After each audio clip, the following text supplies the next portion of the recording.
sudah disediakan oleh Allah bagi siapa? Di sini ada kata lil muttaqina, ada huruf lam li.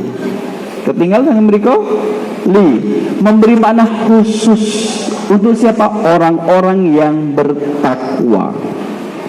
Jadi tidak ada orang yang zalim itu di surga. Tidak ada orang maksiat itu di surga. Tidak ada orang yang kemudian menggibah tetangganya itu di surga. Tidak ada orang yang berbohong ada di surga, enggak ada.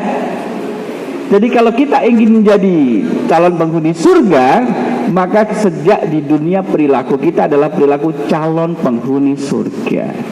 Tidak menzalimi orang lain, tidak ngerasani keburukan pada orang lain, tidak memfitnah orang lain, tidak kemudian marah-marah kepada orang lain, dan tidak mengambil barang orang lain, tidak mencuri suami orang lain, tidak mencuri istri orang lain, dan seterusnya itu tidak ada. Maka ketika kita berjalan di bumi, jadi yang kemudian kita bayangkan adalah saya kan calon penghuni surga. Kalau saya calon penghuni surga, berarti perilaku saya adalah perilaku yang mencerminkan calon penghuni surga. Masa calon penghuni surga sukanya marah-marah? Masa calon penghuni surga itu menzalimi orang lain? Nah itu. Nah kemudian kan lil muttaqina Ustaz, bagi orang-orang yang bertakwa. Itu kayak apa sih orang bertakwa itu? Orang bertakwa itu makan bubur kacang hijau apa boten? Oh boten. Orang bertakwa kalau makan bubur kacang hijau itu dicampur di waduk apa boten? Tidak di situ. Kalau kita lihat karakteristiknya Bapak Ibu, ayat 134 itu menjelaskan siapa sih orang-orang yang bertakwa itu. Nah, ini adalah ayatnya. Jadi ini yang kemudian kita peragakan ketika kita masih di dunia. Kita peragakan sifat-sifat ini. Orang yang bertakwa, tadi yang 133 kita diperintahkan bersegera dalam dua hal. Apa yang pertama? Dalam yang kedua dalam apa? Bersegera. Masya Allah, geleng-geleng. Yang pertama adalah kita harus bersegera satset babet mencari ampunan Allah. Jadi beristighfar, bertobat itu segera. Yang kedua adalah bersegera dalam mencari jannatin, surga. Pokok kalau ada perilaku amalan yang bisa mengantarkan ke surga, pokok kerjakan segera. Gak usah nanti. Gak ada temennya Pak Ustadz, saya nunggu kawannya. Tidak boleh. Justru kalau hal masalah yang ini yang baik, itu tidak boleh menunda-nunda dengan cara menunggu temannya. Kalau misalkan pengajian jam 6 atau setengah 6 sudah dimulai, ya sudah waktunya berangkat. Dan nanti yang lain nyusul. Karena ini masalah surga. Ya. Ciri yang pertama adalah alladzina yunfiquna fis-sarra'i wad-dharra. Ini ciri pertama bagi orang yang bertakwa, itu menikah Bapak Ibu. Maka ciri pertama disebutkan yaitu orang-orang yang selalu berinfak. Anfaqa yunfiqu infaqan, mengeluarkan apa yang dimiliki untuk orang lain. Ada yang berpendapat infak itu sama dengan sedekah. Ada yang berpendapat infak sendiri, sedekah sendiri. Kalau infak lebih kepada benda, kalau sedekah lebih umum. Istighfar itu bisa sedekah. Subhanallah itu bisa bermakna sedekah. Alhamdulillah bernilai sedekah. Allahu Akbar bernilai sedekah. Tapi kalau infak tidak di situ. Maka ada dua pendapat. Yang pertama adalah menyamakan infak dengan sedekah itu sama-sama ibadah yang hukumnya adalah sunnah, yang mengerjakan dapat pahala, yang tidak mengerjakan tidak dapat dosa, dari diri pelakunya untuk diambil manfaat orang lain. Yang kedua, Ustaz, infak sendiri, sedekah sendiri. Infak lebih sempit maknanya, kalau sedekah lebih luas maknanya. Maka kalau infak berupa benda, apa yang dimilikinya, baik uang misalkan, makanan misalkan, kemudian minuman misalkan, semen misalkan, rumah dan sebagainya misalkan, itu bisa disedekahkan. Kalau itu bisa diinfakkan. Kalau sedekah lebih luas, tidak hanya benda, tetapi kemudian ada yang saya tak sedekah ilmu saya ya, sedekah ilmu.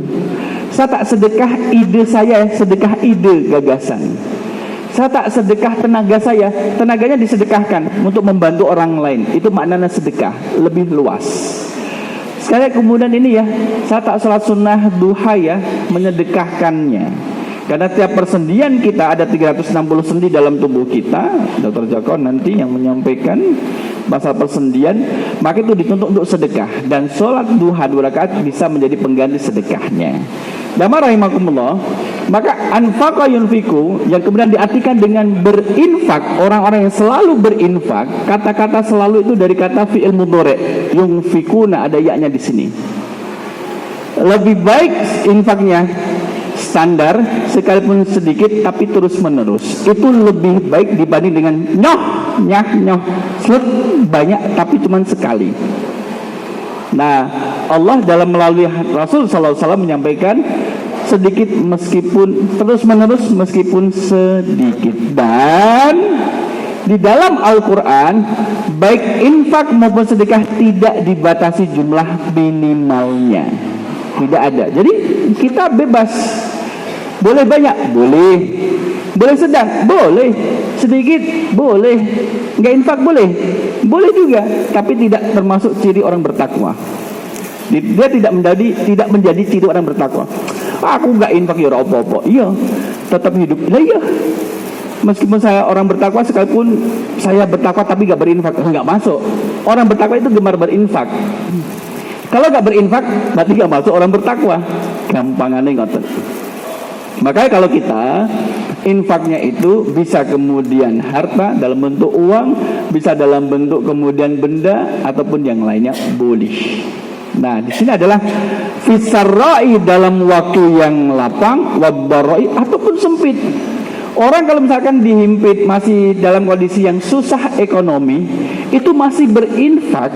Kalau lapang tetap berinfak napa boten kinten-kinten. Tetap dia kesulitan aja tetap berbuat baik, apalagi punya kelapangan.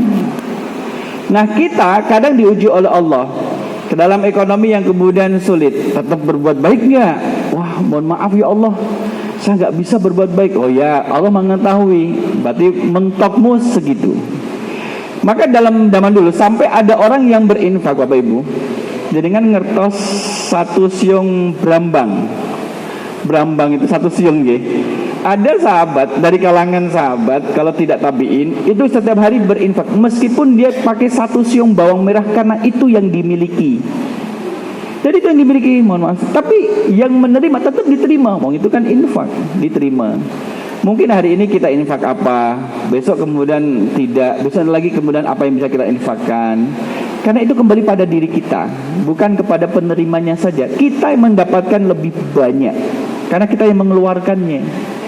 Maka disitulah ulama melihat, oleh karena itu infak ya sedekah, sedekah ya infak. Jadi dua hal yang sama.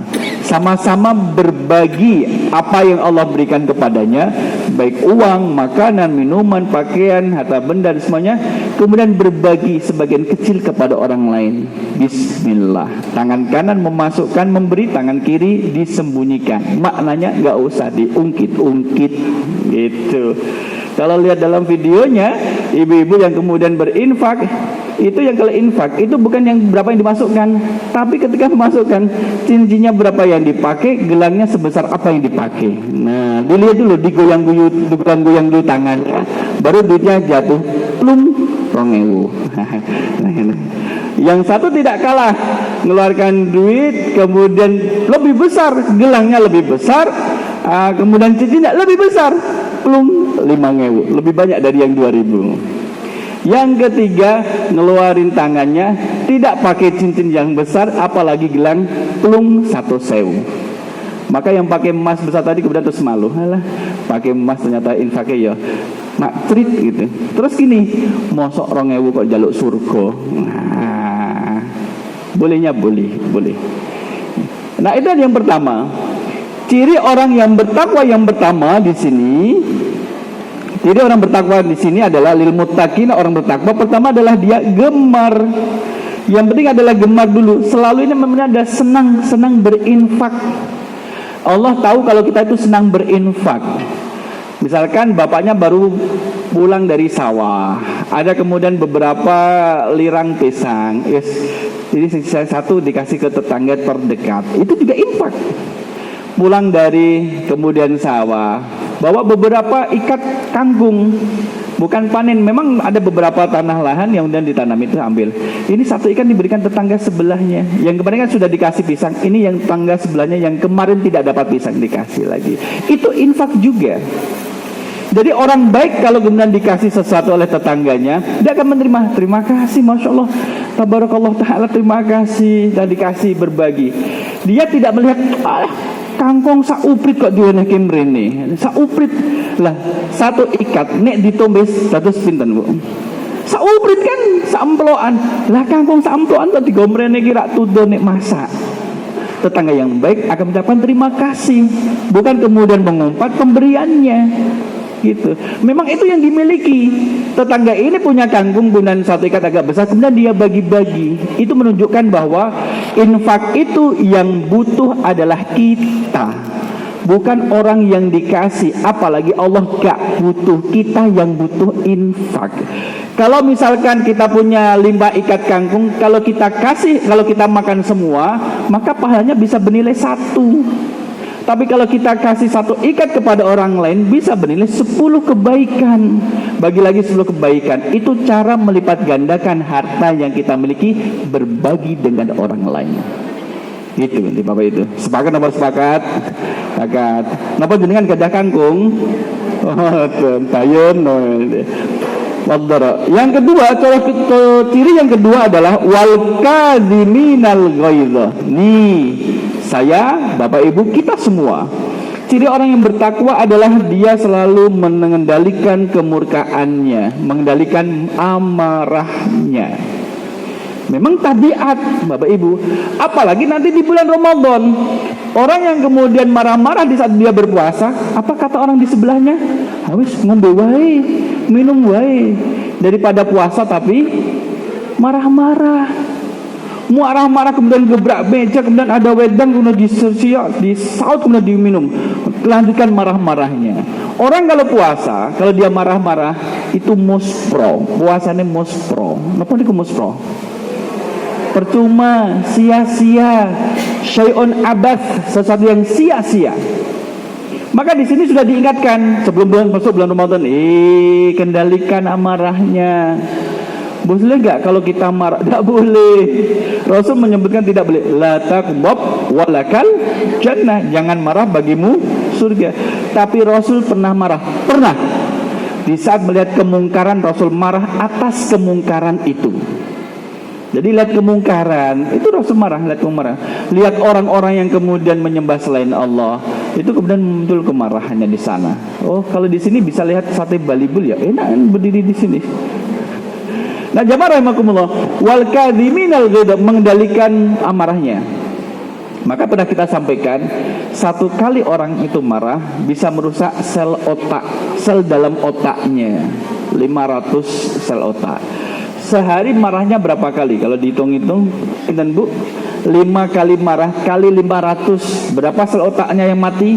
2.500. 2.500 kali sesasi 30. 72.000 sel otaknya mati. Kali 12 bulan dalam setahun, berapa ratus ya? 900.000 ya. Gitu. Kali 30 tahun dia marah-marah, maka nanti ada perlambatan dalam berpikir. Perlambatan dalam berpikir adalah kalau tanya, Bu, anak-anak udah sekolah? Hah? Kenapa Pak? Oh, anak-anak dia sampun udah pada berangkat, tapi ada keterlambatan berpikir. Bu, Bapak ke sawah dulu ya. Hah? Kenapa Pak? Tunggu sawah. Bapak mau ke sawah. Oh, ke sawah, hati-hati Pak ya. Tanya, Bu, masak apa? Hah? Kenapa Pak? Kalau diajak ngomong karena terlambat. Boleh jadi karena dia ini dulunya suka marah-marah, sering marah-marah, atau yang kedua bahaya ini, sering dimarahi. Sehingga mohon maaf, anak kecil, anak sendiri yang ketika kecil suka dimarahin sama orang tuanya, memperlambat pertumbuhan sel otak kecerdasan, itu terlambat karena sering menjadi korban marah dari orang tuanya. Terus gimana Ustaz kalau saya marah? Yaudah, menghadap ke tembok saja, marahin tembok. Wah, dimarahin itu temboknya. Jadi jangan, kalau marahnya ke tembok, maka dirinya yang rusak. Kalau marah kepada orang lain, yang marah juga rusak, yang dimarahin juga kasihan rusak. Bagaimana kita? Kita tidak boleh marah dan jangan memancing orang lain untuk marah. Ciri orang bertakwa adalah mengendalikan. Di sini bahasanya adalah mengendalikan Bapak Ibu, wal kadhiminal ghaidz, mengendalikan kemurkaannya, bukan menghilangkan. Kalau orang sudah tidak punya rasa marah, berarti dia sudah tidak hidup. Karena ciri-ciri orang hidup punya nafsu, termasuk adalah amarah. Yang kita diperintahkan di sini adalah kendalikan. Kendalikan, amarahnya kendalikan. Kalau saya marah, tak kendalikan, terus kemudian tidur. Kalau lagi marah, dikendalikan, kemudian terus wudhu, kemudian tidur. Monggo. Yang penting kemudian kita tidak kebablasan ketika marah. Nah, inilah kemudian ciri orang yang bertakwa. Termasuk ketika di jalan. Di jalan, misalkan jenengan ibu-ibu naik sepeda motor dipanggil sama orang, ibu salihah, cantik, rajin ibadah, membahagiakan suami, marah nama mboten jenengan? Oh, fitnah iki, fitnah. Wal afina anin nas, wal afina anin nas. Jadi kalau kita lihat orang yang marah mampu dikendalikan, itu seperti kisahnya Zainal Abidin bin Hasan bin Ali bin Abi Thalib. Ketika dia bertemu dengan pembunuh ayahnya, itu kemudian dia tidak dendam. Ditahan dulu. Karena dia menahan amarahnya. Itu berat Bapak Ibu, berat. Kita sampaikan berat. Maka oleh karena itu pahalanya juga besar. Yang keberapa ini sifat orang bertakwa? Ciri orang bertakwa yang keberapa sekarang? Yang ketiga. Yang pertama apa tadi? Gemar berinfak. Yang kedua menahan amarah. Yang ketiga adalah memaafkan kesalahan orang lain. Wal afina anin nas. Dia yang salah, kita yang memaafkan. Kan biasanya kalau dia yang salah kan minta maaf dulu. Tapi kita memaafkan. Memberi maaf lebih besar pahalanya daripada meminta maaf. Apalagi gak minta maaf. Maka di akhirat nanti ada panggilan nada munadin, ada satu panggilan. Aina mu'afuna anin nas. Siapa orang di antara kalian yang suka memaafkan kesalahan orang lain? Halumu ila rabbikum, mendekatlah kepada Tuhan kalian. Wa khudhu ujurakum, ambil pahala kalian. Wa hakul muslim, hak seorang muslim idza afa ayyadkhulal jannah. Seorang muslim ketika dia memaafkan kesalahan orang lain, maka dia berhak untuk dimasukkan ke dalam surga. Surga, laki-laki adalah surga, segera menjadi surga. Maka kalau ada orang yang salah pada kita, udah saya maafkan. Termasuk juga Rasul pernah menceritakan calon penghuni surga dari sahabat adalah yang waktu itu sedang nenteng sendalnya habis berwudu dan jenggotnya masih basah. Rasul mengatakan itu calon penghuni surga, tapi masih hidup. Disebut itu calon penghuni surga. Rasul, siapa dia? Sahabatnya ini kemudian bertanya, amalan apa yang dia lakukan Rasul? Udah, ikutilah dia. Ternyata ketika diikuti, sholatnya sama, baca Qur'annya sama, ibadahnya juga sama. Sehingga kemudian ditanya, amalan apa yang Anda lakukan sehingga disebut sebagai calon penghuni surga? Malah dia tidak tahu. Iyakah? Kalau kita, yopo gitu, yopo, aku penghuni surga gitu. Rasul mengatakan demikian. Maka dia menceritakan gini, saya itu kalau hendak tidur tidak ada rasa dendam pada siapapun. Sekalipun saya dinakalin sama orang tadi siang, saya maafkan. Adapun menzalimi, sudah saya maafkan. Sebelum mereka meminta maaf, sudah tak maafkan semua. Wal afina anin nas. Jadi kemudian bukan malah sengan sama suami istri. Istrinya madep ngetan, suaminya madep ngulon. Malah kemudian membelakangi. Bukan. Dengan pasangan tidak ada marah dan dendam, dengan keluarga tidak ada marah dan dendam, dengan orang lain juga tidak ada marah dan dendam. Dan itu dilakukan setiap hari ketika hendak tidur. Jadi mimpinya bukan mimpi yang mancal-mancal. Oh, Bu, kok mimpinya mancal-mancal? Mimpi nopo? Oh, aku nendangi kuwi tanggane dhewe sing ra iso diatur. Malah kemudian tidak terbawa ke mimpi. Itu wal afina anintas. Dan itu kita yang beruntung kalau kita memaafkan kesalahan orang lain, Bapak Ibu.